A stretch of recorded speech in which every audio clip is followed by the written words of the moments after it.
Hi, it's Sean, the Fluency Awesomizer, and this is Decoding Multi-Syllabic Words, episode 30. I've got 4 words I want to take a look at today, so let's get started. I want you to read these words right out loud. What's this first one?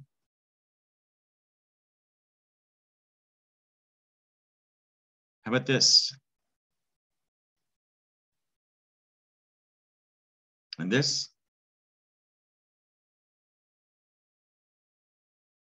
And finally, all right, question for you. Were any of those tricky?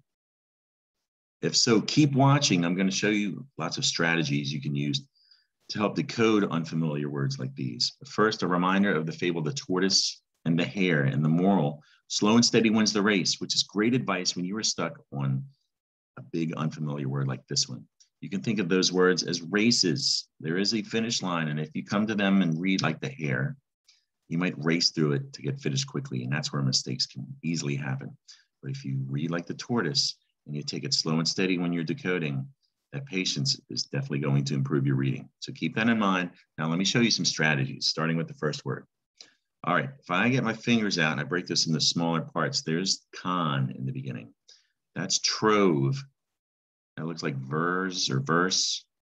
And this ending is tricky. This is the word controversial. It's hard to read because it's originally a word we get from the ancient language Latin, especially this ending, S-I-A-L. It looks like it should be pronounced sile. You could confuse it with sail. But it's pronounced shill in English, right? Which doesn't sound the way it looks. That does not look like shill. So you have to know S-I-A-L, shill, controversial. All right, comes from the root controversy. And that Y at the end there, we're going to drop in and add an I, then A-L at the end to make the adjective controversial. All right, second word. Let me demonstrate that sometimes it's okay to start at the end of a big word to start making sense of it, because you have to recognize, you have to know T-I-O-N when you see it. And a lot of times it has an A before it. You recognize that? There's converse, that's Asian.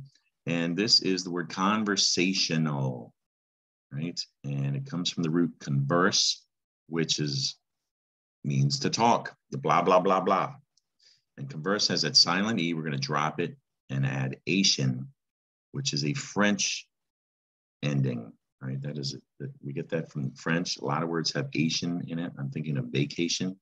So conversation is a noun. It doesn't look the way it sounds.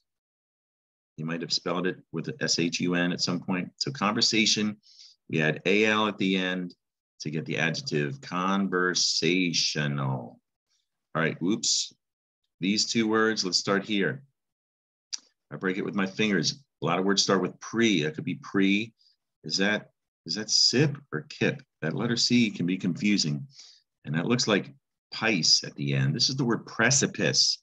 Difficult to read because it's not English. We get that word from the French language, precipice, especially the C. That is definitely a soft C, sip, because it has an I after it. And that is not ice. This word does not rhyme with ice. It's precipice because of the French origin. All right, and we see that a lot in English. Notice an office, for example. All right, so precipice, that is a word that has to do with mountains. And precipice. Last word, tricky to read. Look at that strange combination of letters there. Let's focus on what we know. A lot of words start with pre. That could be oc. And I see cup. Is that cup? Pies. This is preoccupies. Comes from the root occupy, which is also Latin in origin. And that explains why that U says you. Occupy. Actually, you hear the letter Q, don't you? Occupy.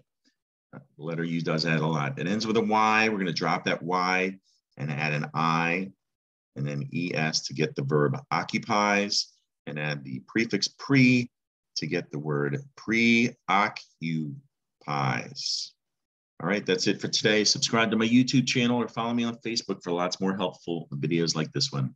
If you go to my Facebook, in my photos, there's an album full of reading challenges like these that are designed to help you practice your decoding and awesomize your fluency. And if you haven't followed, liked, or subscribed. You can find me on YouTube or Facebook at the Fluency Awesomizer. Hope you enjoyed the video.